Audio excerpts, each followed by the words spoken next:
Hello hello, good evening everyone, good evening. एक बार जरा चेक कर लेता हूँ, am I live or not. हाँ जी, good evening everyone, good evening, good evening.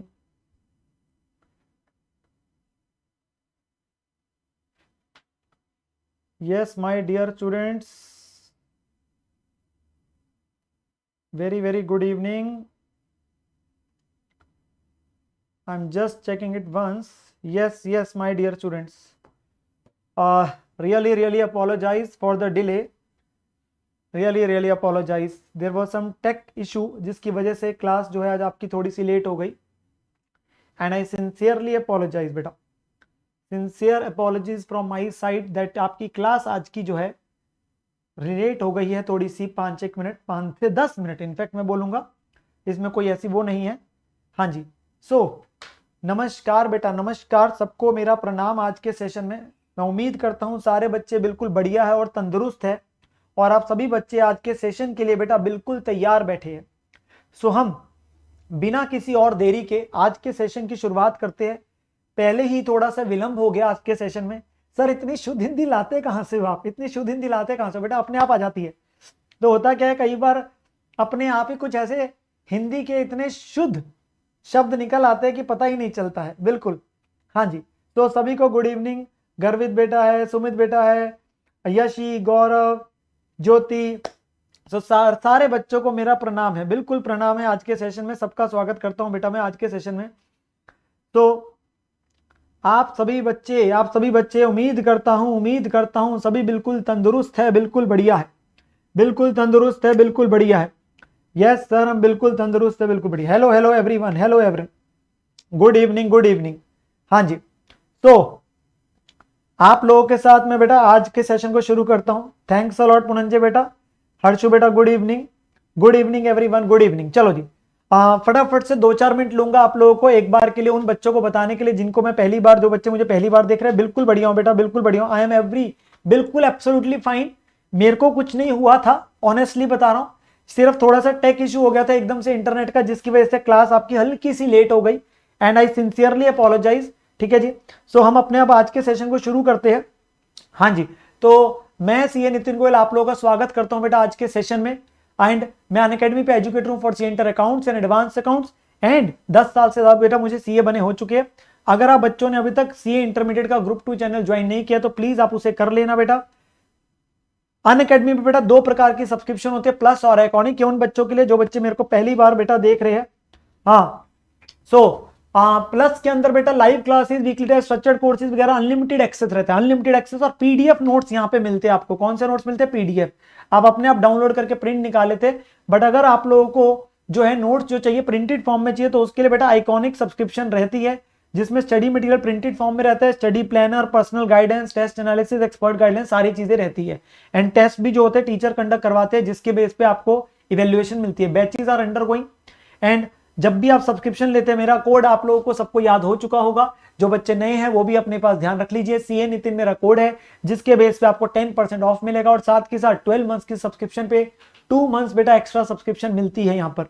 हाँ जी, अनअकैडमी का बेटा स्कॉलरशिप टेस्ट रहता है हर संडे को 12 बजे। तो इस संडे, परसों के दिन, जो आपके पास 1 अगस्त को इंटरमीडिएट के बच्चों का है, तो आप उसमें जरूर आइए, पार्टिसिपेट करिए। स्कॉलरशिप वर्थ 1 करोड़ तक रहती है, 40 क्वेश्चन 60 मिनट्स में रहते हैं। और मैं हमेशा यही बोलता हूं अपने बच्चों को, अगर आप जीतोगे नहीं तो बेटा सीखोगे तो जरूर। तो अपने पास जाइए, पार्टिसिपेट करिए, कुछ सीख के तो एटलीस्ट आइए, और क्या पता जीत भी जाए। ऑफर्स का मैंने आपको बता दिया है, 12+2 एंड 24+3 रहता है। एंड आप सभी बच्चों ने अगर अभी तक मुझे बेटा फॉलो नहीं किया है, तो आप बच्चे मुझे फॉलो कर सकते हैं। जो अनअकैडमी पे है बेटा, उसका डिस्क्रिप्शन के अंदर लिंक दे रखा है। तो ये हमारी हो गई थोड़ी बहुत ही इंट्रोडक्शन। हम अब अपने पास आज के सेशन की करेंगे शुरुआत। तो आप सभी बच्चे तैयार हैं? यस सर, हम सभी बच्चे तैयार हैं। तो बेटा ध्यान से सुनेंगे मेरी बात को। हम अपने पास क्वेश्चंस कर रहे थे। सर कौन से क्वेश्चंस करा रहे थे आप? याद करिए, याद करिए, कौन से क्वेश्चंस करा रहा था? सर आप हमें क्वेश्चंस करा रहे थे रिगार्डिंग, आपने परचेज कंसिडरेशन सिखाया, कौन से 2 methods, net payment, net asset. फिर आप बुक्स ऑफ परचेजिंग कंपनी सिखा रहे हो अभी तो हमें, जिसके अंदर मर्जर सीखा, परचेज सीखा। परचेज के अंदर क्या बोला था? आपके पास रिजर्व्स नहीं आते, डिफरेंस एंट्री का गुडविल या कैपिटल रिजर्व आता है। और मर्जर कब होगा, सब कुछ आ रहा है, बुक वैल्यू पे आ रहा है, और आपके पास इक्विटी शेयर होल्डर्स को सिर्फ इक्विटी शेयर दिए जा रहे हैं। सेम बिजनेस और एक 90% वाली कंडीशन भी थी, पर वो क्वेश्चन में देखने की जरूरत नहीं पड़ती। उस केस में सब कुछ आता है, रिजर्व्स भी आते हैं, और डिफरेंस जो एंट्री का है वो रिजर्व्स में एडजस्ट किया जाता है, पर स्टैट्यूटरी रिजर्व्स को टच नहीं करते। और परचेज में स्टैट्यूटरी रिजर्व्स को लेके आते हो, amalgamation adjustment reserve to statutory reserve. Vendor को डिस्चार्ज करते हो, बाकी खर्चे की बात की थी, स्टॉक रिजर्व और इंटरओइंग भी सिखा दिया था। कल हम लोगों ने बेटा क्वेश्चन किया था, अगर याद होगा, क्वेश्चन नंबर 8 मैंने आपको कराया था, और मैंने आप लोगों से एक होमवर्क बेटा कहा था करने को। यस, मैंने आप लोगों को होमवर्क दिया था बेटा करने को। गुड इवनिंग शबनम बेटा। मैंने आप लोगों को कहा था बेटा क्वेश्चन नंबर 10, जो बेसिकली मेरे यहाँ पे तो है, आप लोगों को मैंने प्रैक्टिस क्वेश्चन नंबर 5 दिया था बेटा करने को। क्या ये स्टडी मटेरियल का प्रैक्टिस क्वेश्चन नंबर 5 आप सभी ने किया है? एग्जाम में आया था बेटा आईपीसीसी के 16 नंबर का क्वेश्चन। क्या आपने सभी बच्चों ने क्वेश्चन किया है? यस सर, हमने क्वेश्चन कर लिया।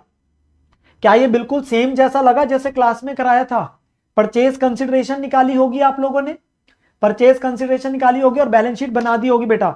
इंटरओइंग का ध्यान रखना था, बस इंटरओइंग का ध्यान रखना था। और यहां पे कौन सा मेथड लगा था सर? नेचर ऑफ परचेज लगा था, नेचर ऑफ परचेज लगा था, और हमारा डिफरेंस गुडविल कैपिटल रिजर्व आ रहा था बेटा, गुडविल कैपिटल रिजर्व आ रहा था। तो क्या सभी बच्चों ने खुद किया क्वेश्चन? क्या सभी बच्चों ने खुद किया क्वेश्चन? यस सर, हमने खुद किया था, आप हम पे विश्वास करिए। तो बेटा यहां पर आप लोगों के जो डिबेंचर्स वगैरह आ रहे थे वो 220 और 196 आ रहे थे, और साथ के साथ जो शेयर्स आ रहे थे 137, 500 और 162, 500 आ रहे थे। ये सबके आगे है, ये सबके आगे थे। यस सर, ये आगे थे हमारे पास, बिल्कुल सेम टाइप का क्वेश्चन था जैसे आपने क्लास में कराया था। तो बेटा उसको ध्यान में रखते हुए परचेज कंसिडरेशन इतनी आपके पास बन गई थी, और जब आपने उसे नेट एसेट्स के साथ कंपेयर किया था, और जो नेट डिफरेंस बेटा गुडविल कैपिटल रिजर्व निकाला था, तो कैपिटल रिजर्व आपका नेट में आ रहा होगा बेटा 64,000। कैपिटल रिजर्व कितना आ रहा था हमारा? 64,000 का। और बैलेंस शीट में बस अब क्या करना था? बैलेंस शीट में सारी चीजें एडेड करके डाल दो, बैलेंस शीट में सारी चीजें बेटा एडेड करके डाल दो। तो करना क्या है? शेयर कैपिटल में जो शेयर्स आए, डिबेंचर्स आ गए, कैपिटल रिजर्व रिजर्व सरप्लस में चला गया। बाकी क्या चीजें थी? Current liabilities, obviously after elimination of inter owing, ये भी एक पॉइंट था, और पीपीई और अदर करंट एसेट्स आ गए थे आपके पास, उसमें भी एलिमिनेशन ऑफ इंटरओइंग का पॉइंट था।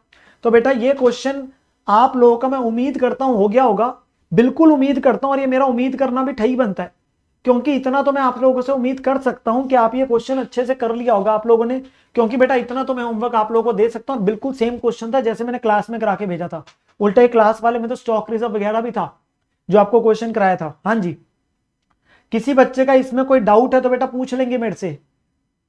हाँ जी, किसी बच्चे का कोई डाउट तो नहीं है इस क्वेश्चन में? किसी भी बच्चे का कोई डाउट तो नहीं है इस क्वेश्चन में? बताएंगे फटाफट से मुझे। हो गया बेटा क्वेश्चन, ये सबका हो गया? सुष्मित बेटा मेरे साथ करोगे तो बेटा आपको कोई दिक्कत नहीं आनी, मैं अपनी तरफ से बहुत आराम आराम से करा रहा हूं, मेन कॉन्सेप्ट है और साथ में क्वेश्चंस भी कराने लग गया हूं। मेरे को कोई जल्दबाजी नहीं है, ढंग से करना इज इंपॉर्टेंट। चलो अब चलते बेटा अगले क्वेश्चन पे, अब चलते बेटा अगले क्वेश्चन पे। आओ, एक दमदार क्वेश्चन कराने जा रहा हूं, दमदार, इसे क्या बोलेंगे? दमदार क्वेश्चन। ये इंस्टीट्यूट ने भी आपके साथ क्या खेला? अमेलगमेशन के चैप्टर में नहीं दिया, पेपरों में आरटीपी में इतनी बार आया हुआ है। उन्होंने क्या किया, जो अकाउंटिंग स्टैंडर्ड्स वाला आपका मॉड्यूल है वहां पे AS14 है, वहां पे इस क्वेश्चन को डाल दिया। कई बार बच्चा क्या करता है, सिर्फ चैप्टर के क्वेश्चन देख लेता है स्टडी मैट के, इस क्वेश्चन को करना ही भूल जाता है। हमने थोड़ी ना भूलना है। तो ये आपके पास जो क्वेश्चन आपको मिलेगा बेटा, इलस्ट्रेशन नंबर 2 है AS14 की, जब अकाउंटिंग स्टैंडर्ड वाली आपकी बुक में है।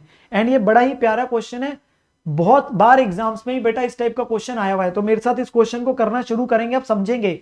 एक अच्छा क्वेश्चन है, ध्यान से पूरे फोकस के साथ अब मैं आप लोगों का एक्सपेक्ट करूंगा फोकस पूरे का पूरा। ठीक है जी, आइए सर, आइए इस क्वेश्चन पे चलते हैं। बेटा क्वेश्चन है, A लिमिटेड और B लिमिटेड अमेलगमेट हो रहे हैं 1 अप्रैल 2020 से। एक नई कंपनी C लिमिटेड उन्होंने बनाई to take over the business of existing companies. तो A और B मिलकर एक C बना रहे हैं, तो दोनों बंद हो रही है, दोनों बंद हो रही है। It's a pure case of amalgamation. Summarize balance sheet दे रहा है बेटा दोनों कंपनी की, वैल्यूज इन लैक्स आपको दी हुई है, वैल्यूज इन लैक्स आप लोगों को दी हुई है। एसेट साइड तो बहुत ही नॉर्मल है, land, plant, investment, stock, debtor, BR bank. इधर क्या इक्विटी शेयर कैपिटल है, प्रेफरेंस शेयर कैपिटल है, revaluation of general investment allowance reserve, ये कौन सा रिजर्व है बेटा? ये स्टैट्यूटरी रिजर्व, हमें पता है सर ये स्टैट्यूटरी रिजर्व है। डिबेंचर्स पीएनएल है, करंट लायबिलिटीज के अंदर क्रेडिटर और बीपी है बेटा। अब आपके पास नीचे क्या कहता है, जरा ध्यान से पढ़ना, ध्यान से मेरे साथ पढ़ेंगे। कह रहा है जो 10% डिबेंचर होल्डर्स है ए लिमिटेड के और बी लिमिटेड के, उन्हें डिस्चार्ज किया सी लिमिटेड ने, उतने नंबर 15% डिबेंचर्स देके जिससे सेम अमाउंट ऑफ इंटरेस्ट आएगा। तो ये पॉइंट मैंने आप लोगों को समझाना है, इसका मतलब क्या है। डिबेंचर होल्डर्स को कुछ इस प्रकार से डिबेंचर्स दिए जा रहे हैं 10% के बदले 15% के, जिससे उनका इंटरेस्ट का अमाउंट सेम हो जाएगा। कल ऐसा एक क्वेश्चन में पॉइंट जरूर था, बट वो यहां पे थोड़ा सा इंटरेस्ट का आ गया, कल वो रिटर्न वाला क्या था जो होमवर्क में भी दिया था।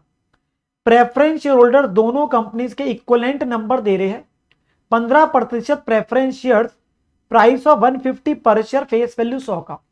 तो प्रेफरेंस शेयर होल्डर्स को तो बेटा हम प्रेफरेंस शेयर ही दे रहे हैं सेम बराबर नंबर के, और अब जो दे रहे हैं वो 150 वाला है, अब जो दे रहे हैं 150 वाला दे रहे हैं। सी लिमिटेड ने इशू करिए 5 equity shares for each equity share of A limited and 4 equity shares for each equity share of B limited, और ये शेयर 30 ईच पे दे रहे हैं, जिसकी फेस वैल्यू 10 रुपए है। तो कह रहा है ए को दे रहे 5 शेयर एक के बदले, बी के केस में दे रहे 4 शेयर एक के बदले, और हर शेयर का इशू प्राइस 30 रुपए है, जबकि फेस वैल्यू 10 रुपए है। ठीक है, इन्वेस्टमेंट अलाउंस रिजर्व को 4 सालों के लिए और रखना है। तो इस पॉइंट ने क्लियर कर दिया कि वो स्टैट्यूटरी रिजर्व है, ना भी लिखा होता तो आप यही मानते हैं, वो हमें पता है स्टैट्यूटरी रिजर्व कौन कौन से है। क्वेश्चन कह रहा है सीधा बैलेंस शीट बनाओ सी की, मांग रहा सीधा बैलेंस शीट है, कह रहा है amalgamation in the nature of purchase को लेते हुए।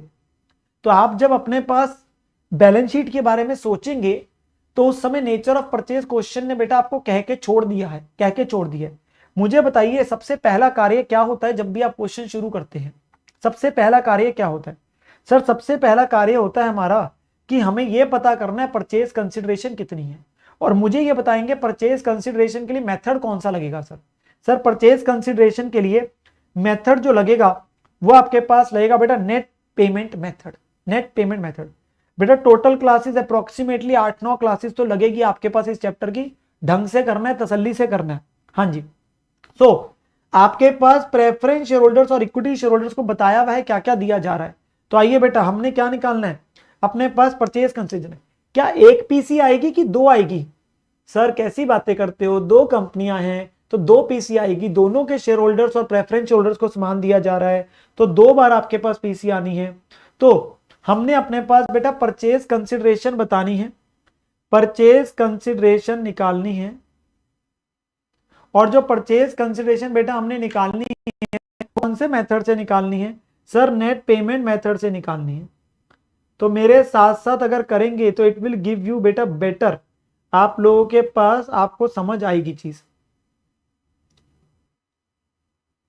नेट पेमेंट मेथड, और नेट पेमेंट मेथड में बेटा कैसे करते हैं आप लोग? सर हम अपने पास करते एक टेबल सा बना लेते हैं, पेमेंट टू पेमेंट इन। हाँ बेटा इकट्ठे ही बना दूं, इकट्ठे ही बना दूं, थोड़ा सा आसान हो जाएगा। सर इकट्ठे ही बना दीजिए, इससे क्या होगा ए लिमिटेड का भी बना देता हूं और बी लिमिटेड का भी बना देता हूं, आपके पास ज्यादा कॉलम्स का चक्कर ही नहीं पड़ेगा, फिर आपके लिए आसान हो जाएगा बेटा। पेमेंट टू पेमेंट इन और ए लिमिटेड और बी लिमिटेड, और उसमें हमें क्या क्या कॉलम चाहिए सर? वर्किंग्स और अमाउंट का चाहिए, तो वर्किंग्स और अमाउंट का कॉलम आपको चाहिए, ठीक है ना? तो वर्किंग्स और अमाउंट, वर्किंग्स और अमाउंट, ठीक है बेटा। ये हमारे पास जो है हम इसको बना लेंगे प्रॉपरली। चलो अब सबसे पहले हमारे पास क्या है बेटा? सबसे पहले हम देने जा रहे हैं प्रेफरेंस शेयर होल्डर्स को। क्या देने जा रहे हैं बेटा? ध्यान से, प्रेफरेंस होल्डर को सर हम दे रहे हैं, क्वेश्चन ने कहा था पुरानी कंपनी वालों को 15% प्रेफरेंस शेयर 150 पे देने जा रहे हैं, फेस वैल्यू 100 की है। तो अगर आप चेक करेंगे आपके पास कितने प्रेफरेंस होल्डर्स है ये जानना है बेटा। 100 रुपए का एक है, यहाँ पे 300 और 200 है, तो यानी कि 3 लाख इधर है, 2 लाख इधर है। 3 लाख प्रेफरेंस शेयर्स ए लिमिटेड के केस में और 2 लाख बी लिमिटेड के केस में। पर अपने वाला किस पे दे रहे हैं? अपने वाला बेटा हम अपने पास 150 पे देने जा रहे हैं। अपने वाला किस पे देने जा रहे हैं? 150 पे देने जा रहे हैं। सो हम देने जा रहे हैं उन्हें 15% प्रेफरेंस शेयर्स, और दे रहे किस पे है? 3 लाख दे रहे हैं 150 पे। 150 पे 3 लाख प्रेफरेंस शेयर देंगे 150 पे डायरेक्टली ये बेटा। तो 450 लैक्स के यहाँ पे हो गए। वैल्यूज इन लैक्स है आपके पास, ऑब्वियस सी बात है क्योंकि सारी चीजें इन लैक्स ही चल रही है, तो मैं लैक्स में ही अपने पास लिख रहा हूं। और यहाँ पे बेटा कितने थे? यहाँ पे सर थे हमारे 200 लाख, मतलब 2 लाख थे। तो 2 लाख वालों को यहाँ पे दे रहे हैं प्रेफरेंस शेयर्स 150 पे। फेस वैल्यू 100 है, फेस वैल्यू 100 है, वो एक्चुअली में कैसे हो रहा है? 100 प्लस 50 का सिक्योरिटीज प्रीमियम, 100 प्लस 50 का सिक्योरिटीज प्रीमियम। उसकी बाइफरकेशन बाद में आएगी, पर आपके लिए बेटा बनेगा तो ऐसे ही ना, लिखोगे तो ऐसे ही ना अपने पास। यस सर लिखेंगे तो ऐसे ही हम। फिर इक्विटी शेयर होल्डर्स को क्या दे रहे हैं बेटा? इक्विटी शेयर होल्डर्स को हम दे रहे हैं equity shares. Equity share holders को हम दे रहे हैं इक्विटी शेयर्स। बेटा इक्विटी शेयर होल्डर्स को हमने देने इक्विटी शेयर्स। अब ये कैसे दे रहे हैं? देखिए इक्विटी शेयर्स हमारे कितने कितने हैं बेटा? बेटा पुरानी कंपनी में वैसे 100 रुपए का शेयर है, तो यहाँ पे 8 लाख है और यहाँ पे 7.5 लाख है। अगर आप डिवाइड कर देंगे 100 से तो number of equity shares 8 lakh और 7.5 है। तो एक बार के लिए अगर मैं वैसे ही लिख के छोड़ देता हूं ताकि आसानी हो जाए, यहाँ पे 8 लाख है और यहाँ पे 7.5 लाख है। पर स्कीम क्या है? स्कीम समझना बेटा, स्कीम क्या है? सर स्कीम कुछ इस प्रकार से है, देखिए स्कीम इस प्रकार से है कि इनमें 5 इक्विटी शेयर दे रहे एक के बदले और इधर 4 इक्विटी शेयर दे रहे बेटा एक के बदले। तो पहले केस में 5 दे रहे, अगले केस में 4 दे रहे हैं और हर शेयर 30 में इशू कर रहे हैं। 30 पे इशू कर रहे हैं, फेस वैल्यू 10 का, तो 20 का प्रीमियम हो गया। तो 5 और 4 तो कितने कितने बने बेटा?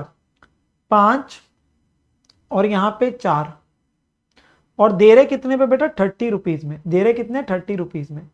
तो अगर आप अपने पास नंबर ऑफ शेयर्स निकालने की बात करें बेटा, नंबर ऑफ शेयर्स, तो इधर बने 40 लाख आपके पास दिए जा रहे हैं। 40 लाख आपके पास दिए जा रहे हैं कितने रुपए में बेटा? 30 रुपीज में। 40 लाख आपके पास दिए जा रहे हैं 30 रुपीज में। तो 40 इंटू 30 कितना बन गया बेटा? 1200 लाख। कितना बन गया? 1200 लाख। और इधर क्या बना? 7.5 इंटू 4, ये कितना हो गया? 30 लाख दिए जा रहे हैं कितने रुपए में? 30 रुपीज पे। 30 लाख दिए जा रहे हैं 30 रुपीज में, तो ये कितना आ गया बेटा? 900। ये आ गया 900। और ये बाइफरकेशन कैसे बेटा? 30 रुपीज कैसे बाइफरकेटेड है? सर 10 रुपए फेस वैल्यू है, 20 का प्रीमियम है, सिक्योरिटीज प्रीमियम। इसमें तो कोई डाउट होगा ही नहीं। 10 प्लस 20 का सिक्योरिटीज प्रीमियम है बेटा, 10 प्लस 20 का सिक्योरिटी प्रीमियम है। तो हमारी कंसिडरेशन कितनी कितनी बनी? सर हमारी कंसिडरेशन बनी, इधर बनी 1650, इधर बनी बेटा 1200।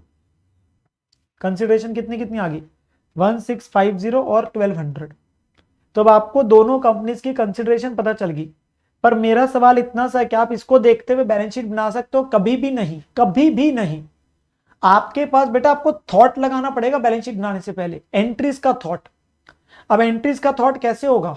जैसे कल होमवर्क में भी क्वेश्चन दिया था आपको, बेटा नेचर ऑफ परचेज है, तो नेचर ऑफ जब परचेज है तो जो आपके नेट एसेट्स आ रहे हैं दूसरी कंपनी के, उसको कंपेयर करा जाएगा परचेज कंसिडरेशन के साथ, और क्या उस एंट्री का डिफरेंस होगा, क्योंकि नेचर ऑफ परचेज है बेटा। तो एंट्री का डिफरेंस क्या हो गया? सर गुडविल या कैपिटल रिजर्व होगा। तो एंट्री का डिफरेंस जानना जरूरी है ना, क्या होगा? गुडविल या कैपिटल रिजर्व होगा बेटा, तो वो जानना हमारे लिए जरूरी है। तो उसके लिए हम अपना अपना वर्किंग नोट बनाना शुरू करेंगे। हमारा वर्किंग नोट बनना शुरू होगा बेटा। ये सारी चीजें आपके वर्किंग नोट का पार्ट है, इसके बिना बैलेंस शीट बना ही नहीं सकते, इसके बिना बैलेंस शीट बना ही नहीं सकते बेटा। और बैलेंस शीट बनी तो गलत। गुडविल और कैपिटल रिजर्व की कंप्यूटेशन। तो बेटा हमारे पास दो कंपनीज है, एक है ए लिमिटेड, एक है बी लिमिटेड। बेटा आपने ना एंट्री को थॉट देना है, आपने एंट्री नहीं पास करनी। आपने एंट्री में डालते क्या हो सर, सारे एसेट्स डालेंगे टेकन ओवर वैल्यू पे, सारी आउटसाइडर लायबिलिटीज डालेंगे टेकन ओवर वैल्यू पे, वो बन जाएगा नेट एसेट्स। और हम नेट एसेट्स को कंपेयर करेंगे परचेज कंसिडरेशन से, और डिपेंडिंग अपॉन परचेज कंसिडरेशन ज्यादा है या कम है, हमारा क्या निकल जाएगा, गुडविल या कैपिटल ऑफ, गुडविल या कैपिटल ऑफ बेटा। तो अब हमें नेट एसेट जानने हैं। अब नेट एसेट्स के अगर मैं जानता हूं तो मुझे एसेट साइड में से क्यों हमें समय खराब करना है? क्या किसी भी एसेट की वैल्यू चेंज करी है? क्या किसी भी एसेट की वैल्यू चेंज करी है? सर नहीं करी। और इस साइड में सारे के सारे बेटा जो एसेट्स ही है, कोई लॉस वाली आइटम नहीं है। कई बार हो जाता है प्रीलिमिनरी एक्सपेंस है, discount on issue of debenture है, तो उसे नहीं लेके आते ना हम, तो सिर्फ एसेट्स और आउटसाइडर लायबिलिटीज लाते हैं। तो टोटल एसेट सीधा ही लिख देता हूं ना, क्यों टाइम खराब करें। यही सारे एसेट्स आएंगे और किसी की वैल्यू में कोई फर्क थोड़ी ना है, सारे एसेट लायबिलिटीज बेटा सेम वैल्यू पे ही तो आने हैं। यस सर, सेम वैल्यू पे ही तो आने हैं। सो 2000 और 1500 हमारे पास हो गए बेटा टोटल एसेट्स।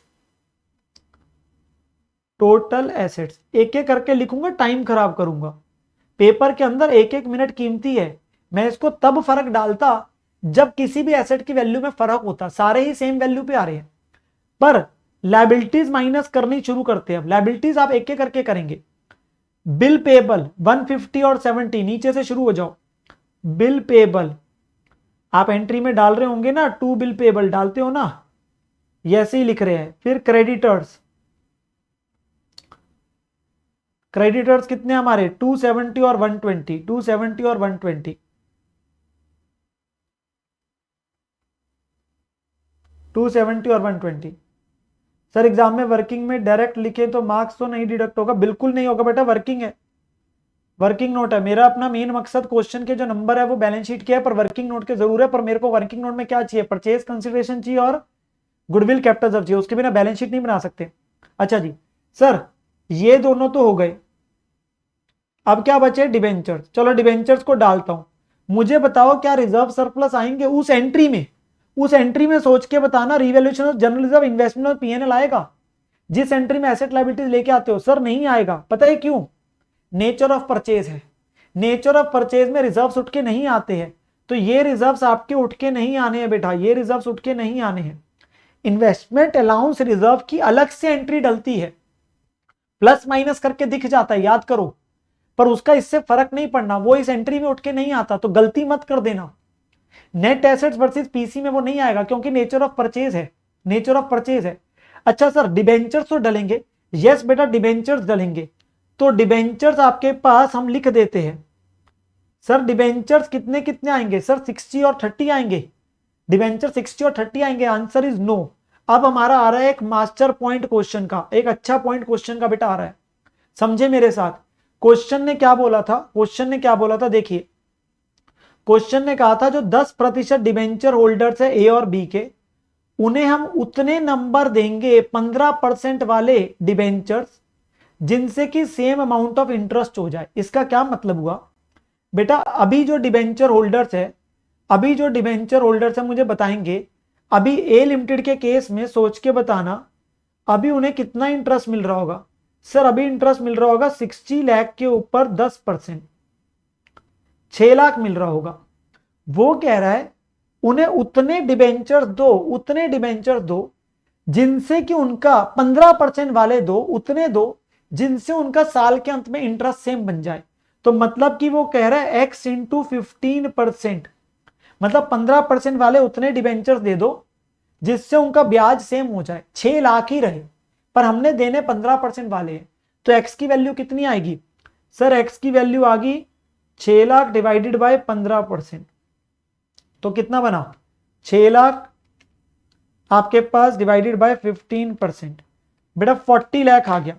यानी कि मैं उन्हें 40 लाख की वैल्यू के डिबेंचर्स दूंगा अपने 15% वाले, जिससे उनका इंटरेस्ट का अमाउंट वही सेम बन रहा है जो उनके पास पहले 6 लाख बन रहा था, 60 लाख वाले पे 10%। क्या ये बात समझ आई? Yes sir. सिमिलर तरीके से बी लिमिटेड के केस में क्या करोगे अब? सर बी लिमिटेड के केस में भी तो यही था, 30 लाख के ऊपर 10% बन रहा था 3 लाख, और अब equal to Y into 15%, Y लिख देता हूं इसको। तो वाई कितना आ गया बेटा वाई आ गया आपके पास 3 लाख डिवाइडेड बाय 15%, तो कितना बना 20 लाख। कितना बना 20 लाख। तो बेटा यानी कि हमारे पास उनको 40 और 20 लाख के हम डिबेंचर देने की बात कर रहे हैं 15% वाले, जिससे उनका इंटरेस्ट का अमाउंट साल के अंत में सेम हो जाएगा जो कि आपके पास पहले उनका बन रहा था। क्या ये बात समझ आई? तो 40 और 20 बेटा आएगा, 40 और 20 बेटा आएगा आपके पास, 40 और 20। ये नेट एसेट्स है बेटा, ये नेट एसेट्स है दूसरी कंपनी के जो हम टेक ओवर करके ला रहे हैं। तो कितना कितना बना सर? बना 2000 माइनस 150 माइनस 270 माइनस 40, 1540। चेक करो बेटा, मेरे साथ साथ चेक करो।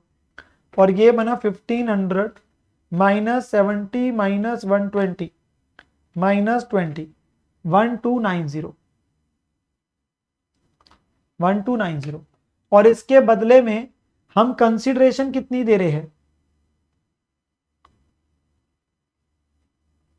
हम कंसीडरेशन कितनी दे रहे हैं सर? कंसीडरेशन हम दे रहे हैं, आप चेक कर सकते हैं, 1650 और 1200। कंसीडरेशन दे रहे थे 1650 और 1200। तो हमारा डिफरेंस आ गया बेटा, डिफरेंस आ गया। पहले केस में कंसीडरेशन ज्यादा दे रहे हैं, ज्यादा कंसीडरेशन दे रहे, तो डिफरेंस क्या रिफ्लेक्ट करेगा? फटाफट बताओ, डिफरेंस क्या रिफ्लेक्ट करेगा बेटा? कंसीडरेशन ज्यादा दी जा रही है as compare to net asset taken over. Sir 110 का डिफरेंस, और क्या रिफ्लेक्ट करेगा सर? गुडविल, क्योंकि ज्यादा दे रहे, डेबिट में आ रहा होगा डिफरेंस गुडविल उस एंट्री का। और सेकंड केस में बेटा कम दे रहे कंसीडरेशन, तो क्या बनेगा? 90 का कैपिटल रिजर्व, 90 का कैपिटल रिजर्व बेटा। और दोनों की अगर नेटिंग कर देता हूं, दोनों की अगर नेटिंग कर देता हूं, तो दोनों की नेटिंग करने के बाद मैं ये बोल सकता हूं 20 की गुडविल। दोनों की नेटिंग करने के बाद क्या बोल सकता हूं? 20 की गुडविल बेटा, 20 की गुडविल। ये हमारे पास चीज आ रही है, ये हमारे पास चीज आ रही है। सर अब क्या हम बैलेंस शीट बना सकते हैं? अभी थोड़ा सा और पेशेंस रखिए, क्योंकि अगर आप अभी बैलेंस शीट बोलेंगे तो बनाने में कोई हर्ज नहीं है। देखिए एसेट साइड में सारी चीजें आ जाएगी, यही वाले एसेट से एक एक करके। लायबिलिटीज में ये चीजें आ गई, गुडविल चला गया एक हमारे पास, और कंसीडरेशन। अब कंसीडरेशन में छोटी सी प्रॉब्लम आ गई, क्या ये 1650 और 1200 सारा शेयर कैपिटल है? नहीं सर, यही तो मेन ट्विस्ट था। यहां पर बेटा शेयर कैपिटल के साथ साथ सिक्योरिटीज प्रीमियम भी था।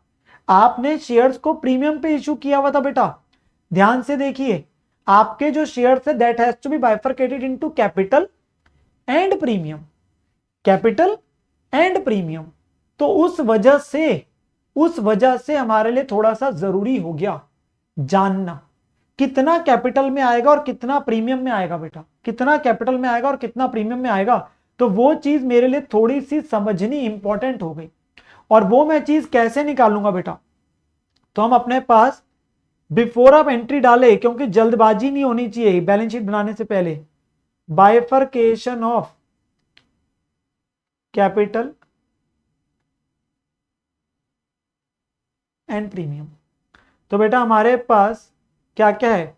एक है 15% प्रेफरेंस शेयर कैपिटल, एक है इक्विटी शेयर कैपिटल, जैसे मर्जी बना सकते हैं, और एक है सिक्योरिटीज प्रीमियम। हमारी कंपनी पहले है एक ए लिमिटेड, और फिर हम बात कर लेंगे बी लिमिटेड की बेटा। ये इसलिए जरूरी है बेटा, इसके बिना नहीं तो आपकी गलती हो जाएगी बैलेंस शीट बनाते समय। तो प्रेफरेंस शेयर कैपिटल आप देखेंगे तो 3 लाख शेयर थे 150 वाले, तो प्रेफरेंस शेयर कैपिटल में ए में कितना जाएगा सर? ए में जा रहा होगा 3 लाख इंटू 100,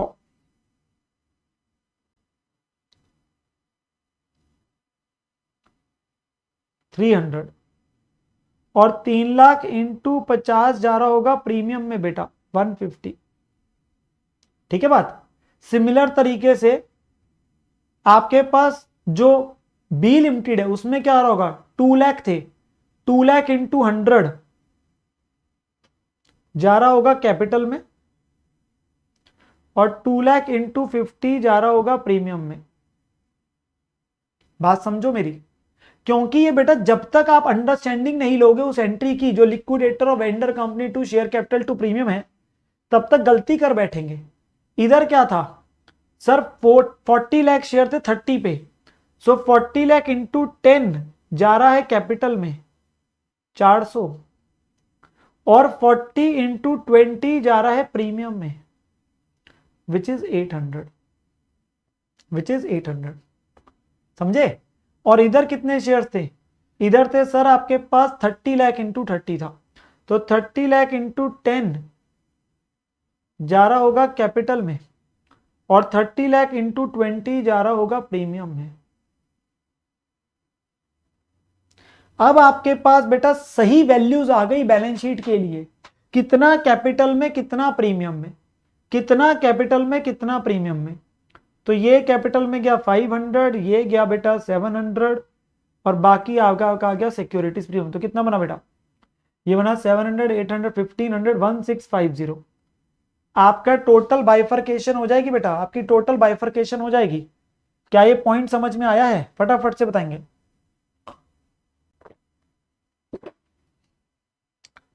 क्या ये पॉइंट समझ में आया, फटाफट से बताएंगे बेटा। हाँ जी, तो now we are absolutely clear for making our balance sheet. अब तो आपकी बैलेंस शीट बेसिकली बननी है बेटा आराम से। अब बैलेंस शीट आराम से कैसे बननी है बेटा, अब बैलेंस शीट में ध्यान क्या रखना है, शेयर कैपिटल का नोट तैयार है, रिजर्व सरप्लस में सिक्योरिटी बनवाएगा, और एक अमेलगमेशन एडजस्टमेंट रिजर्व और सेट टू रिजर्व वाला जो पॉइंट था वो एडलेस करके दिखाना है। लाइबिलिटीज है, एसेट्स है आपके पास, और गुडविल दिखा दो बस। हाँ जी बेटा, बुरहानुद्दीन मुस्तफा ग्रुप 2 के अकाउंटिंग स्टैंडर्ड्स बेटा मैं स्पेशल क्लास में करा रहा हूं हर रोज अनअकैडमी पे। आप मुझे फॉलो कर लेंगे तो आपको पता चल जाएगा। 5:30 to 6:30 3-4 अकाउंटिंग स्टैंडर्ड्स करा चुका हूं, रोज बेटा रूटीन में चल रही है, तो आप मेरे साथ आके वहां पे कर सकते हैं बेटा, हर रोज करा रहा हूं वहां पे वो मैं आपको। हाँ जी, अच्छा जी, तो हम सर अपने पास क्या आंसर चेक कर ले। यस बेटा, चलो आंसर चेक करते हैं हम लोग। तो ये हमारे पास बेटा बैलेंस शीट जो बननी है उस केस में सिंपली टू से बेटा, सिंपली टू से हमारे पास अगर मैं एसेट साइड की बात करूं, एसेट साइड में तो बहुत ही आसान था, सिर्फ ऐड करके डालनी थी चीजें। तो बेटा एसेट साइड में अगर आप ऐड करके देखेंगे तो आपके फिक्स एसेट्स में सिंपली बेटा लैंड बिल्डिंग प्लांट मशीनरी ये चीजें, ये तो दोनों साइड ऐड हो रही है, सारी चीजें ऐड करके डाल दो, इसमें तो कोई देखने वाली चीज ही नहीं है बेटा। टोटल भी देखोगे तो ये दोनों का टोटल प्लस एक गुडविल आनी है, प्लस एक गुडविल आनी है, बस प्लस एक गुडविल आनी है। सारी चीजों को डाली जाएंगे तो आपके पास हो जाएगा, और आपके पास सारी चीजों को डालते हुए 3520 बन गया। 3500 तो था ही, ये 20 गुडविल के नाम का है बस। एसेट साइड में तो कोई प्रॉब्लम ही नहीं है, यहां पे इंटेंजिबल एसेट का नोट में जो बना हुआ है जो हमने गुडविल निकाली थी वो आ गई, बस बात खत्म हो गई। लायबिलिटी साइड में आपके पास बेटा शेयर कैपिटल का अभी नोट करके हटे हो, शेयर कैपिटल में कितना आ रहा है हमारा सर, अभी आपने बाइफरकेशन कराई है 700 इक्विटी 500 प्रेफरेंस, तो ये लो बेटा 700 इक्विटी 500 प्रेफरेंस 1200 शेयर कैपिटल का टोटल है बेटा, ठीक है। रिजर्व सरप्लस में सिक्योरिटीज प्रीमियम आया 1650 अभी निकाला था, और बाकी ये सिर्फ दिखाने का है, बोला था ना सिर्फ दिखाने का है, इसका कुछ नहीं है, इससे टोटल तक पे फर्क नहीं पड़ता, टोटल तक पे फर्क नहीं पड़ना, आपके पास टोटल 1650 ही आना है, टोटल तक पे कोई फर्क नहीं है। तो बाइफरकेशन करी, स्टैट्यूटरी रिजर्व सिर्फ डिस्क्लोजर के लिए, ये सिर्फ किसके लिए होता है बेटा, हमेशा बोला है डिस्क्लोजर के लिए, नेचर ऑफ परचेज में दिखाने के लिए ऐड और माइनस करके दिखाया बस। और बाकी तो आपकी करंट लायबिलिटीज में आपने जो चीजें डाली थी वही है, तो ये भी आ गया, ये भी आ गया। डिवेंचर्स बेटा 40+20 थे, और ट्रेड पेबल में हमारा क्रेडिटर प्लस बीपी था, बात ही खत्म हो गई, क्रेडिटर और बीपी आपके पास है, डिवेंचर्स नेवल आ गए। देखो क्वेश्चन की बैलेंस शीट तो बेटा आप तभी बना सकते हो सही, ऑनेस्टली बोल रहा हूं, तभी बना सकते हो सही अगर आप थॉट क्लियर रख रहे हो, सीक्वेंस क्लियर रख रहे हो।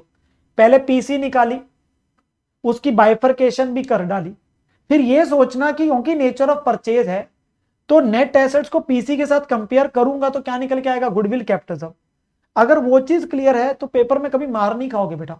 तभी मैं हमेशा बोलता हूं concept is very important, concept is very important. ठीक है, क्या ये क्वेश्चन सबका हुआ है अच्छे से? फटाफट से बताएंगे, क्या ये क्वेश्चन सबका अच्छे से हो गया? क्या ये समझ आ चुका है आप लोगों को ये क्वेश्चन? किसी का कोई डाउट है तो बेटा मेरे से पूछेंगे इस क्वेश्चन में। मेरी तरफ से क्वेश्चन ओवर है, मेरी तरफ से क्वेश्चन ओवर है बेटा। हाँ जी, any student any doubt? Sir हमारे को कोई डाउट नहीं है, ये क्वेश्चन हमें अच्छे से समझ आ गया। अब बेटा अगली थोड़ी देर तक के लिए, अगली थोड़ी देर तक के लिए मेरे साथ अब समझना शुरू करेंगे। यस बेटा पुनंजय बेटा, वही तो लीगल रिक्वायरमेंट है, उसको ऐड और लेस करके दिखाना है बस वहीं पे। Investment allowance reserve minus amalgamation adjustment reserve, क्योंकि एंट्री क्या डलती है सिखाई थी, amalgamation adjustment reserve to statutory reserve. तो स्टैट्यूटरी रिजर्व जो क्रेडिट किया वो तो रिजर्व सरप्लस में आएगा ही, वो जो डेबिट किया उसे भी वहीं माइनस करके दिखाना है। नंबर है इसके एग्जाम में, नंबर है अगर नहीं किया। In case nature of purchase adjustment in goodwill और capital of net asset method should always done. Yes, हमेशा निकलेगा बकायदा अगर पीसी नेट पेमेंट से आ रही होगी। अगर परचेज कंसिडरेशन नेट एसेट से आ रहा होगा फिर तो डिफरेंस आएगा ही नहीं ना बेटा, क्योंकि परचेज कंसिडरेशन खुद ही total assets minus outsider liabilities होके आ रही है, तो फिर डिफरेंस किस बात का आएगा? बात समझो ना, अगर कंसिडरेशन खुद ही एसेट माइनस लायबिलिटीज करके आ रही है फिर कैसे डिफरेंस आ जाएगा? ठीक है बात। अगर पीसी आई है नेट पेमेंट से और नेचर ऑफ परचेज है तो आपको डिफरेंस जानना जरूरी है। नेट एसेट्स अलग वैल्यू है, परचेज कंसिडरेशन अलग है, ज्यादा दिए कम दिए पहचानो तो पहले, गुडविल है कैपिटल ऑफ, ठीक है। तभी मेरा याद करो, मेरा लेक्चर नंबर 2 बहुत इंपॉर्टेंट था। लेक्चर नंबर 2 में मैंने सारी चीजों की बात करी थी, जिन बच्चों ने वो लगाया हुआ है उनको धीरे धीरे याद आ रहा होगा, पूरे केसेस लेके समझाया था बेटा आप लोगों को। हाँ जी, अच्छा नाउ बेटा हमारे पास हमने सीखी परचेजिंग कंपनी की किताबें। परचेजिंग कंपनी में आपके पास एंट्री सीखी, नेचर ऑफ परचेज, मर्जर की बात करी। अभी क्वेश्चन जो करेंगे वहां पे आएगा, भूल मत जाना जो सिखाया अभी तक वो आएगा। पर अब जो क्वेश्चन आएगा, अब जो क्वेश्चन आएगा बेटा, मतलब सर मर्जर केस में तो डिफरेंस नहीं आएगा बेटा, वो अलग बात है। मर्जर में आपका डिफरेंस रिजर्व्स के साथ एडजस्ट होता है, सिखाया हुआ है, क्वेश्चन भी कराया था कल परसों भी, पिछले लेक्चर में भी करवाया है। Don't get confuse with the same, वहां डिफरेंस एडजस्ट होता था, रिजर्व्स में सारे रिजर्व्स भी आते थे। कंफ्यूजन मत लाओ, मैंने कॉन्सेप्ट बाय कॉन्सेप्ट चला हूं। आपको ये चेक करना जरूरी है पीसी कौन से निकली, फिर मर्जर है कि परचेज है, दोनों से फर्क पड़ता है। माइंड में क्लैरिटी रखो हमेशा अपने पास। यस चलो जी, अब हम अपने पास बेटा बढ़ने वाले हैं। हम अपने पास books of old company. Sir old company तो हमेशा ही बंद होती है, आपने हमें पहले ही दिन बताया था। यस, ओल्ड कंपनी हमारी हमेशा बंद हो जाती है बेटा इस चैप्टर के अंदर। अब वहां पर सिंपल सी बात है बेटा, पहली बात AS14 इसको लेके डील नहीं करता। दूसरी चीज, यहां पे आपको चेक नहीं करना कि परचेज है कि मर्जर है। ओहो सर आसानी हो गई, मतलब कि परचेज है कि मर्जर है उससे कोई फर्क नहीं पड़ेगा कि पुरानी कंपनी की किताबें कैसे बंद होगी, उसका तरीका सेम है। वो फर्क किसकी किताबों में पड़ता है? परचेजिंग कंपनी में फर्क पड़ता है, और वो फर्क हम सीख चुके हैं क्या होता है। पुरानी कंपनी के में कोई फर्क नहीं है नेचर ऑफ परचेज है कि मर्जर है। दोनों कंपनी की किताबों में जो अकाउंटिंग ट्रीटमेंट है बेटा, उसका सिर्फ एक ही लिंक पॉइंट है, मैंने हमेशा बोला, दैट इज परचेज कंसिडरेशन। वो कंपनी दे रही है, इसको ये मिल रहा है, तो जो ये इसको मिलेगा ये अपने शेयर होल्डर्स में बांट देगा। जो कंसिडरेशन के रूप में आएगा वो इक्विटी और प्रेफरेंस के लिए आ रहा है तो वो शेयर होल्डर्स में बांट देगा। That is the only linkage point between the two companies जो दोनों में आ रहा है। वो अपनी किताबों में कैसे एंट्रीज डाल रही है, वो अपनी में डाल रही है, वो रिकॉर्ड कर रही है। यहां पे इसने कंपनी को ताला लगाना है, बंद करना है, तो यहां पर इस चीज को समझना है हमने। तो यहां पर सबसे पहले क्या चीज आती है, जब बुक्स क्लोज होगी तो जनरल क्लोजर के प्रिंसिपल्स लगाने हैं। जैसे आप बेटा याद आएगा आपको ये करते समय में, पार्टनरशिप का जब चैप्टर करा जाता है +2 के अंदर बेटा, उसी प्रकार से चीज आ रही है। वैसे अमेलगमेशन के अंदर एक पार्टनरशिप का भी टॉपिक है, वहां पे भी हम सीखते हैं, रियलाइजेशन अकाउंट वगैरह बनाया जाता है, वैसे ही यहां पे करेंगे हम लोग, ठीक है। AS14 इससे डील नहीं करता है। ऑल्सो ट्रीटमेंट सेम है बेटा, चाहे नेचर ऑफ मर्जर है चाहे परचेज है, नेचर ऑफ परचेज है चाहे नेचर ऑफ मर्जर है, उससे कोई फर्क नहीं पड़ना, ट्रीटमेंट सेम है। हमने बेटा यहां पर किताबें बंद करनी है, किताबें बंद करनी है, इस पे ध्यान रखना, फोकस रखना। हम सबसे पहले क्या करेंगे, सारे एसेट्स को रियलाइजेशन अकाउंट में ट्रांसफर कर देंगे। बेटा उस कंपनी की एक बैलेंस शीट है, आपके सामने क्वेश्चन में एक बैलेंस शीट दे रखी होगी।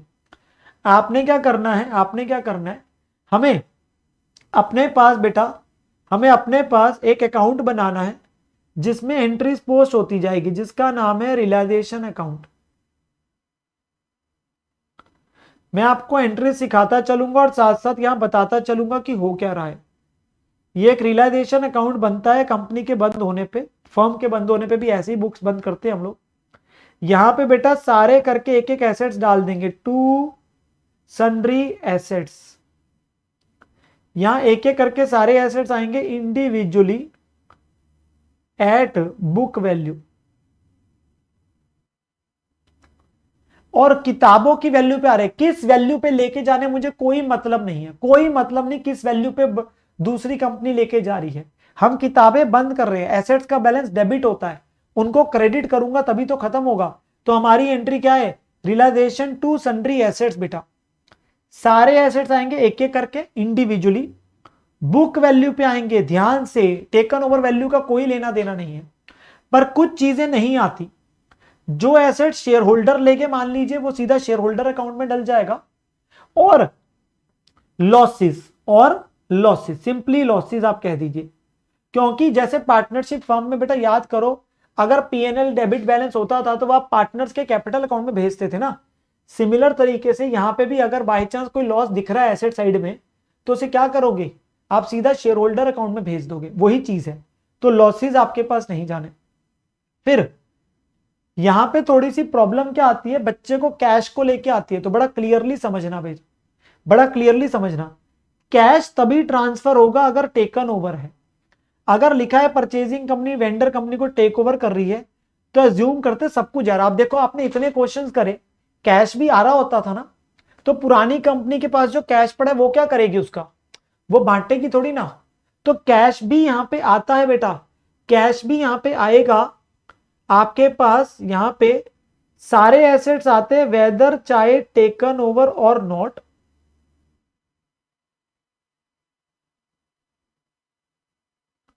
बट कैश एक एक्सेप्शन है, वो सिर्फ तभी आता है रियलाइजेशन में अगर टेकन ओवर हो। उसके पीछे कारण है कि बेटा जब मुझे परचेज कंसिडरेशन मिलेगी और मैं उसे यहां डालूंगा, जैसे आप रियलाइजेशन में बोलते थे ना एसेट बेचे तो पैसे आ रहे हैं, वैसे यहां कंसिडरेशन डलेगी, तो हमें कैश के बदले भी तो आ रहा है, तो कैश अकाउंट क्लोज करना है। तो कैश अकाउंट यहां पे आएगा अगर वो टेकन ओवर है, सिर्फ तभी। पर अगर वो टेकन ओवर नहीं है, फिर हमारे पास अलग से पड़ा है, तो इसे यहां रियलाइजेशन में ट्रांसफर नहीं करूंगा। फिर वो अलग से बाकी एसेट्स को जो बेच के पैसा आया, लायबिलिटीज को आया, दूसरी कंपनी से आया, वो करके सारा नेट हो जाएगा। जैसे आप नॉर्मल रिलेशन में करते हैं, कभी कैश ट्रांसफर नहीं करते थे आप रियलाइजेशन में, क्योंकि आप बोलते थे कैश इज नेवर रियलाइज, वो तो पड़ा ही है। यहां पे भी वही है, पर अगर कैश टेकन ओवर है तो डलेगा। बाकी जितने भी एसेट्स हैं, चाहे टेकन ओवर है चाहे नहीं है बेटा, वो हमेशा आएंगे ही आएंगे।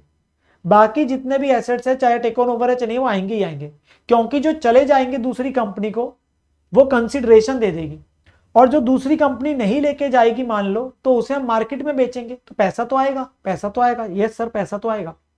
देन आपके पास यहां पर एसेट जो टेकन ओवर नहीं भी है वो भी यहां ट्रांसफर होंगे, और अगर किसी एसेट की कॉरस्पॉन्डिंग प्रोविजन है तो ग्रॉस वैल्यू आएगी। इसका मतलब सर अगर debtors minus provision for doubtful debts है, मान लो 1 लाख, मान लो 5000, तो आप मुझे बताओ 2 डेटर्स 95 लिखोगे या 2 डेटर्स 1 लाख अलग लिखोगे और बाय प्रोविजन अलग से 5000 लिखोगे। सर अलग से लिखेंगे, क्योंकि दोनों सेपरेट लेजर अकाउंट है, दोनों को क्लोज करना है। आप नेट नहीं डालेंगे, आप दोनों को सेपरेटली डालेंगे, बस वो यही बात कह रहा है, ठीक है। देन अगली चीज है बेटा, ट्रांसफर करी जाएगी सारी आउटसाइडर लायबिलिटीज भी। तो एंट्री क्या होती है, liabilities to realisation. Individual liabilities book value पे आ रही होगी, और क्या क्या नहीं जाएगा, शेयर कैपिटल, रिजर्व सरप्लस, और जो लायबिलिटी शेयर होल्डर लेंगे। सिंपली जितनी भी सारी लायबिलिटीज है वो आ जाएगी आउटसाइडर। क्या नहीं आएगा, कैपिटल और रिजर्व सरप्लस, जैसे आप पार्टनरशिप में करते हैं वैसे ही बेटा वो चीज आपके पास यहां पे। तो मैं इसको यहां पे लिख देता हूं, बाय सन्ड्री आउटसाइडर लायबिलिटीज,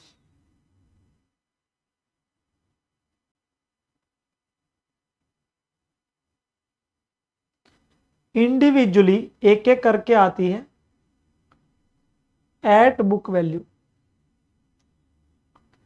क्या नहीं आ रहा? इधर जैसे बेटा लॉसेस नहीं आ रहे थे, इधर आपके पास share capital and reserve and surplus नहीं आता। एंड दिस इज लॉजिकल, क्योंकि ये चीजें तो शेयर होल्डर अकाउंट में जाएगी ना, ये चीजें तो शेयर होल्डर अकाउंट में जाएगी। और लायबिलिटीज चाहे टेकन ओवर है चाहे नहीं है, वेदर टेकन ओवर और नॉट। मुझे एक चीज बताओ, डिबेंचर्स भी यहीं पे आएंगे क्या कि वो अलग है? सर आपने स्टार्टिंग से बोला है कि डिबेंचर्स भी आउटसाइडर लायबिलिटी है, तो वो भी यहां पे आएंगे। कभी गलती मत कर देना, कभी गलती मत कर देना। सारे एसेट सारी लायबिलिटीज आ रहे हैं, चाहे टेकन ओवर है चाहे नहीं है, सब आएंगे। जितनी भी चीजें एक्सेप्ट जो चीजें आपके पास शेयर होल्डर अकाउंट में जानी है, शेयर कैपिटल, रिजर्व, सरप्लस, नुकसान की चीजें। और कैश सिर्फ तभी आएगा अगर टेकन ओवर है। तो डिबेंचर्स आपके पास जो है वो भी आपके पास आएंगे, that is also outsider liability my dear student, वो भी आउटसाइडर लायबिलिटी है। लायबिलिटीज चाहे टेकन ओवर नहीं भी है वो भी आएगी। और किसी अगर प्रोविजन दिख रही है एसेट साइड पे तो वो यहीं आएगा, जैसे मैंने प्रोविजन फॉर डाउटफुल डेट बोला बेटा भी, तो वो इसी एंट्री में आ रहा होगा ना, अभी जो हमने ऊपर बात करी थी वो इसी एंट्री में आ जाएगा। ठीक है। देन बेटा परचेज कंसिडरेशन ड्यू करी। बेटा कंसिडरेशन दूसरी कंपनी से मिलनी है, जो मैंने कहा था एक ही लिंकेज पॉइंट है दोनों में। क्या चीज का? कि वो उधर से कंसिडरेशन भेजेगी जो यहां मिलेगी, तो वो हमें किससे मिलनी है? परचेजिंग कंपनी से मिलनी है। तो हमारा जो बेसिकली यहां पे चीजें आएगी वो यहां पे हम सिंपली लिख देंगे bye purchasing company.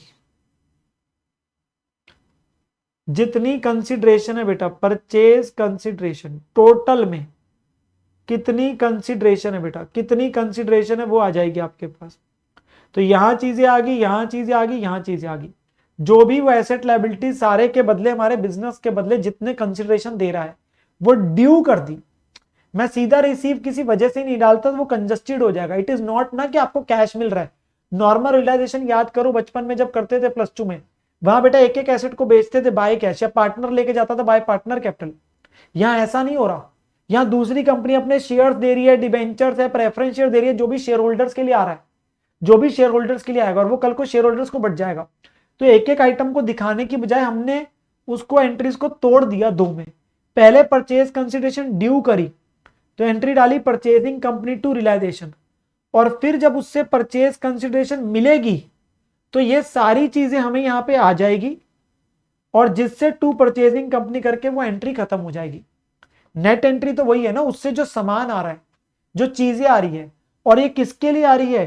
For share holders, preference and equity. Consideration हमेशा क्या चीज होती है? जो भी चीजें किसके लिए आ रही है बेटा? शेयर होल्डर्स के लिए आ रही है, preference and equity share holders. तो कैश आया, इक्विटी शेयर है, प्रेफरेंस शेयर है, डिबेंचर है, जो भी चीजें वो सारी यहां आ जाएगी। तो वो चीजें मिल जाएगी, और इन्हें कल को किसको बांट देंगे?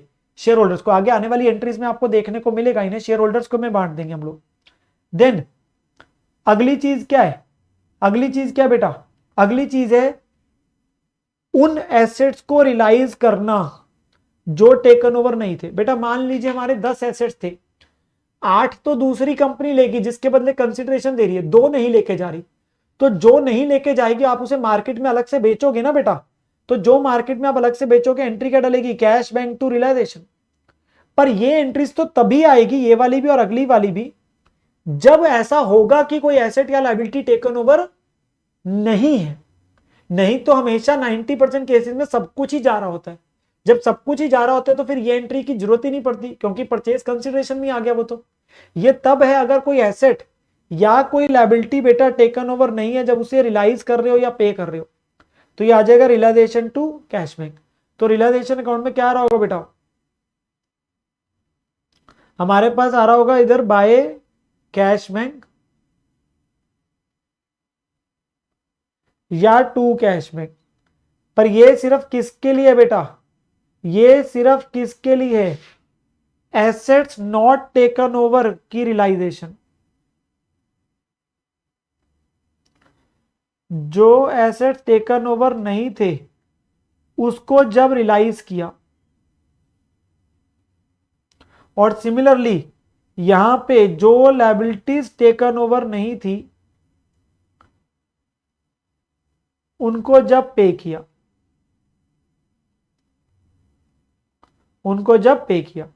तो ये एंट्रीज तो बेटा तभी आ रही है, ये एंट्रीज बेटा तभी आ रही है, वैसे नहीं आएगी, रूटीन में नहीं आती, बात समझिए। ये तभी अगर कोई एसेट या लायबिलिटी टेकन ओवर नहीं है तो उसे रियलाइज या पे करेंगे। बिल्कुल क्लियर है बात, बिल्कुल सर आसान चीज है। अगली चीज होती है बेटा लिक्विडेशन के खर्चे। लिक्विडेशन के जो खर्चे है ना माय डियर स्टूडेंट, वहां पे सिंपल सा याद रखना, सिंपल सा, यहां दो केस आपके सामने जरूर दिख रहे हैं बेटा। दूसरी कंपनी कई बार हमारे खर्चे पे कर देती थी ना, या तो वो पे कर रही है नहीं कर रही। जब मैं पे कर रहा हूं, मैंने ही पे करे, मैंने ही बॉन्ड करे, मेरे को पेमेंट नहीं आनी, तो बेटा +2 में भी एंट्री डालते रियलाइजेशन टू बैंक। नुकसान है तो रियलाइजेशन टू बैंक की तो डालूंगा भाई। 15,000 का खर्चा है, पे किया तो रियलाइजेशन टू बैंक 15,000, बात खत्म हो गई, सिंपल सी बात है, रियलाइजेशन टू बैंक 15,000। पर कई बार ऐसा होता है ना, दूसरी कंपनी देती है, आप एंट्री भी डालते थे उधर, कि बोलता है वो कि पेमेंट उन्होंने भेजी, और वो क्या डालता था एंट्री, अगर परचेज होता था तो गुडविल कैपिटल जब्त टू बैंक, और अगर मर्जर होता था तो पीएनएल जनरल जब्त टू बैंक। याद करो, यही एंट्री सिखाई थी आपको। अब इसको पैसे वापस मिल रहे हैं, मान लो 15 पे किया, 10 मिल रहे हैं, तो आपकी सिंपल एंट्री है बेटा, जब पे किया एंट्री डाल दो रियलाइजेशन टू बैंक 15,000, और जब रिसीव हुआ एंट्री डाल दो बैंक टू रियलाइजेशन,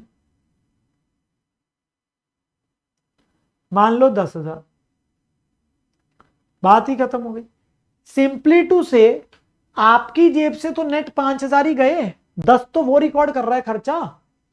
तो यहां पे बेटा ये एंट्री डालने का एक दूसरा तरीका है जो मैंने लिखा हुआ है, बट आप इसको एक बार के लिए भूल जाइए। आप परचेजिंग कंपनी के नाम से, आपके पास अगर ऐसा होता है आप सिंपली डालो पे किया रियलाइजेशन टू बैंक, रिसीव हुआ बैंक टू रियलाइजेशन, बात ही खत्म, realisation to bank, bank to realisation. तो सिंपल आपके पास चीज है। या आप सीधा अगर मैं बोलूं, कई बार बच्चे बोलते हैं सर नेट ही करके डाल देते हैं, तो टू कैश बैंक एक्सपेंसेस जो आपके पास आ रहे हैं पे करे, आप नेट में ही डाल दो बेटा, आप नेट में ही 5,000 डाल दो, बात तो वही है ना। 15 पे करे, 10 आगे, नेट तो 5,000 ही गए हमारी जेब से, बात ही खत्म हो गई हमारी। ठीक है, यस सर। अब थोड़ा सा ना डिफरेंट है, हल्का सा डिफरेंट है एज कंपेयर टू, मैं अगर बात करूं जो आप अपने पास पार्टनरशिप में करते हो बेटा पार्टनरशिप वगैरह में क्या होता है, पार्टनर्स होते हैं और वो सारे एक लेवल पे है। बेसिकली आप पार्टनर कैपिटल अकाउंट बनाते हो तो आप रियलाइजेशन का प्रॉफिट लॉस भेज देते हो पार्टनर कैपिटल में और क्लोज कर देते हो क्वेश्चन। यहां पे हल्का सा फर्क है, यहां प्रेफरेंस शेयर होल्डर भी और इक्विटी शेयर होल्डर भी है। अब दोनों के लिए कंसिडरेशन आई है, हम पहले सेटल करेंगे ऑब्वियसली प्रेफरेंस वालों को एक बार के लिए, क्योंकि उनकी कंसिडरेशन उनको पहले दे देते हैं। अब जब उनको कंसिडरेशन देनी है बेटा, यहां पे छोटा सा एक ट्विस्ट पॉइंट है, छोटा सा ट्विस्ट पॉइंट है जहां बच्चा गलती करता है, प्लीज समझने की कोशिश करना मेरे साथ। अब बेटा उनका हम पहले क्लेम ड्यू करते हैं। बेटा मान लीजिए प्रेफरेंस शेयर कैपिटल जो दिख रही है वो दिख रही है 1 लाख। आप मुझे सच सच बताओ, क्या जरूरी होता है कि जो कंसिडरेशन आती थी प्रेफरेंस शेयर होल्डर्स के लिए वो आपके पास 1 लाख ही आती है हमेशा? ओ सर इतने क्वेश्चन कर लिए, वो बोलता है 100 का शेयर 150 में दे रहे हैं, 10% एक्स्ट्रा दे रहे हैं, कभी 10% कम दे रहे हैं। जरूरी थोड़ा ना जो उनके लिए कंसिडरेशन आएगी वो 1 लाख ही आएगी। It can be more than 1 lakh, it can be less than 1 lakh, it can be 1 lakh even. By chance की बातें सेम आ जाए, पर जरूरी थोड़ा ना सेम आएगी, वो ज्यादा भी आ सकती है और कम भी आ सकती है, ज्यादा भी आ सकती है कम भी आ सकते हैं। तो ये 1,20,000 भी हो सकती है, ये 90,000 भी हो सकती है। अब यहां पे छोटा सा आपके पास चीज आ गई, हमारे पास प्रेफरेंस शेयर कैपिटल अकाउंट को क्लोज करना है, तो वो कैपिटल किताबों में किस पे दिख रही है बेटा, बुक वैल्यू पे दिख रहा है, विच इज एट 1 लाख। पर उनको जो कंसिडरेशन देनी है वो 2 प्रेफरेंस शेयर होल्डर्स में डलेगा जितना अमाउंट देना है, विच विल बी 120 या 90, विच विल बी 120 या 90। अब जो भी इस एंट्री का डिफरेंस है वो रियलाइजेशन में चला जाएगा, क्योंकि it is a kind of a फायदा या नुकसान हो गया एक तरीके का। 1 लाख के बदले 1,20 का सामान आ रहा है तो 20,000 का नुकसान हो गया, रियलाइजेशन में डेबिट हो जाएगा। 1 लाख के बदले 90 का सामान देना है तो बेटा 2 रियलाइजेशन हो जाएगा, यहां आपके पास 10,000 आ जाएगा। तो difference of the preferential capital versus what is being received from them, उनके लिए क्या मिला है उसका डिफरेंस आपके पास यहां पे आएगा, उसका डिफरेंस यहां पे आपके पास आ रहा होगा। तो वो चीज का ध्यान रखना है। तो हमारे पास यहां पे टू प्रेफरेंस शेयर होल्डर या बाय प्रेफरेंस शेयर होल्डर बेटा रहता है, डिपेंडिंग अपॉन कि आपके पास उनके लिए कंसिडरेशन ज्यादा आ रही है कि कम आ रही है। इन दोनों में से कोई एक ही होगा, ऑब्वियस सी बात है, एनी वन होगा ना, या ज्यादा आ रही है या कम आ रही है, तो उतना अमाउंट रियलाइजेशन में एक बार जाएगा, उतना अमाउंट रियलाइजेशन में जाएगा। अब तो क्वेश्चन में बचा ही कुछ नहीं है, अब कुछ बचा ही नहीं है बेटा। प्रेफरेंस होल्डर्स को जो ड्यू किया था ऊपर, उनके लिए जोन सी भी चीजें आई थी, ये वाली चीजों में जोन सी भी चीजें आई थी उनको देके खत्म करो। उनके लिए कैश आया, इक्विटी शेयर आया, प्रेफरेंस शेयर, डिबेंचर, जो भी क्वेश्चन ने बोला था 90% केसेस में तो आप देखते हो प्रेफरेंस होल्डर के लिए प्रेफरेंस शेयर ही होते हैं। पर मैंने फिर भी सारा क्यों लिखा, होने को तो कुछ भी हो सकता है, होने को तो कुछ भी हो सकता है, तो इसलिए सब कुछ लिख दिया। फिर आप अपने पास रियलाइजेशन का प्रॉफिट लॉस निकालो, और यहां अब आसान है, यहां पार्टनरशिप की तरह नहीं है, पार्टनर कैपिटल अकाउंट एक एक का बनाते थे कॉलमनर फॉर्म में, यहां आपके लिए बेटा इक्विटी शेयर होल्डर है, बस एक ही अकाउंट है, इक्विटी शेयर होल्डर। अलग अलग कोई हर शेयर होल्डर का अलग अलग आपने थोड़ा ना अकाउंट बनाना है, वो काम लिक्विडेटर का है बांटने का। आपकी किताबों के लिए तो that is only equity share holder account, आप एक एक शेयर होल्डर का अकाउंट थोड़ा ना बनाएंगे। तो हम किताबों में उसे सिर्फ एक नाम बोलते हैं, इक्विटी शेयर होल्डर। तो हम क्या करेंगे, प्रॉफिट आया तो realisation to equity share holder, loss आया तो equity share holder to realisation, जैसे आप पार्टनरशिप में करते बेटा। तो यहां पे टू इक्विटी शेयर होल्डर या बाय इक्विटी शेयर होल्डर, जो कि अगर इधर आया तो बेटा प्रॉफिट, इधर आया तो लॉस, ये क्लोज हो जाना है अकाउंट। जो भी डिफरेंस आया वो कहां चला जाएगा आपके पास, प्रॉफिट या लॉस आपके पास इक्विटी शेयर होल्डर अकाउंट में। और अब equity share holder account close कर देना है, वो कैसे होगा, पहले जो चीजें हमने कहीं ट्रांसफर नहीं करी थी याद करो, क्या क्या था, equity share capital, reserves, losses, ये सब इक्विटी शेयर होल्डर अकाउंट में तो भेज दो। तो जब कैपिटल और प्रॉफिट भेजोगे तो क्या एंट्री आएगी, capital reserve surplus to share holder. जब लॉसेस भेजोगे तो क्या एंट्री आएगी, equity share holder to losses. तो ये सारी चीजें इक्विटी शेयर होल्डर अकाउंट में जाके इकट्ठी हो गई, और फिर रियलाइजेशन का प्रॉफिट भी आ गया। और फाइनली जो उनके लिए सामान आया था या जो किताबों में कुछ थोड़ा बहुत कैश बचा है, अगर कैश हमारे पास ही था, तो वो उनको देके बेटा क्लोज हो जाएगी हमारी बुक्स, और इस एंट्री के साथ ही बुक्स विल बी क्लोज्ड।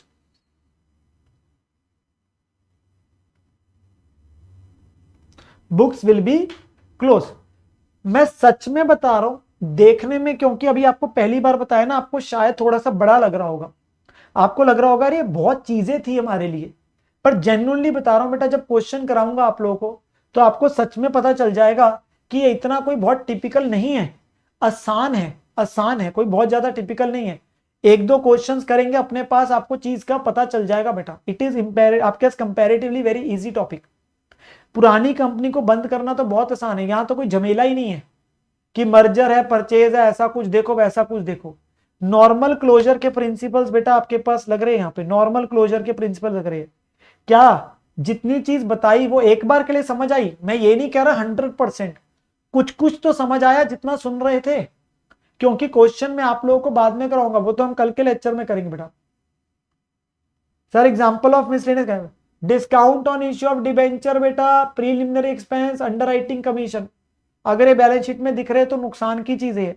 हाँ जी, why sir always realisation account in old company, बेटा किताबें बंद करनी है, एक अकाउंट को यूज किया गया है किताबें क्लोज करने के लिए, इसलिए आपके पास है, सो दैट आपके लिए पार्टनरशिप, और यहां पे बात समझ आ जाए, किताबें बंद करनी है इसलिए, ठीक है। हाँ जी, क्या ये बात क्लियर हुई है सबको बेटा? क्वेश्चन कराऊंगा पर बाद में करेंगे, अभी के लिए मेरे साथ सिर्फ इतनी चीज बताए, क्या इतनी चीज समझ आ गई? यस सर, हमें इतनी चीज तो समझ आ गई। सो आप लोगों के लिए आज की डेट में होमवर्क में ऐसा कुछ नहीं है मेरी तरफ से, मैं आपको सही मायने बोलूं, आप लोग सिर्फ इतना सा जरूर है कि अपने पास जो मैंने कराया, अगर इसी लेक्चर को आप लास्ट के 15-20 मिनट दोबारा देखना चाहते हो तो आप बाद में चाहे देख लेना, ठीक है। हम कल अपने पास जब मिलेंगे तो आपके पास बेटा हम इसमें क्वेश्चन कराऊंगा, और कल की टाइमिंग शायद, वैसे कह रहा हूं शायद, वैसे तो 90% है सेम ही टाइम होगा, बट शायद ऊपर नीचे हो सकते हैं। तो आपको चैनल पे जब शेड्यूल होगी क्लास तो आपको पता चल जाएगा बेटा, वो आपको पता चल जाएगा। और अगर आप टेलीग्राम ग्रुप में जुड़े हुए हो तो आपको वहां पे मैं बेसिकली इसको भिजवा देता हूं जो लेक्चर का लिंक है, तो आपको आइडिया लग जाएगा कितने बजे क्लास है बेटा, ठीक है। तो हम कोशिश पूरी करेंगे कल क्लास रखने की सेम टाइम पे, पर अगर आगे पीछे हुआ तो आप लोगों को आइडिया लग जाएगा। और स्पेशल क्लासेस या बाकी चीजों के लिए आपने अगर अभी तक मुझे फॉलो नहीं किया तो बेटा कर लेना। एंड साथ ही साथ में यही चीज बोलूंगा, आज के तो हम सेशन को यहाँ पे समाप्त करते हैं। मेरा कोड आप लोगों को पता है CA नितिन है, ताकि आप लोगों को 10% ऑफ मिल जाए अगर आप सब्सक्रिप्शन लेते हो। और अपनी आज की हाजिरी लगा जाना अपने पास वीडियो को, अगर आप लाइक करके जाएंगे तो मुझे भी अच्छा लगेगा। चैनल को तो मुझे पता है आपने सब्सक्राइब कर ही रखा होगा, और आप अपने दोस्तों को बता सकते हैं कि अगर वो अपने पास आके मेरे से कुछ सीखना चाहते हैं तो वो सीख सकते हैं बेटा इस चैनल पे या फिर अनअकैडमी की स्पेशल क्लासेस पे बेटा, ठीक है। सो होपफुली आप लोगों को आज का सेशन बेटा अच्छा लगा होगा और हमने कुछ चीजें सीखी, अच्छा एक क्वेश्चन किया, और साथ ही साथ हमने बुक्स ऑफ ओल्ड कंपनी की शुरू करी है, जिससे हम स्टैंडर्ड के अपने पास चैप्टर के अंदर कुछ थोड़ा सा आगे इंप्रूवमेंट कर रहे हैं, बढ़ रहे हैं चैप्टर में अपने पास, बढ़ रहे हैं, ठीक है। यस, तो हम अपने पास यहां तक ही आज के सेशन को बेटा रखते हैं। सो आप अपना सभी ध्यान रखिए। Good night everyone, have a great time, bye bye.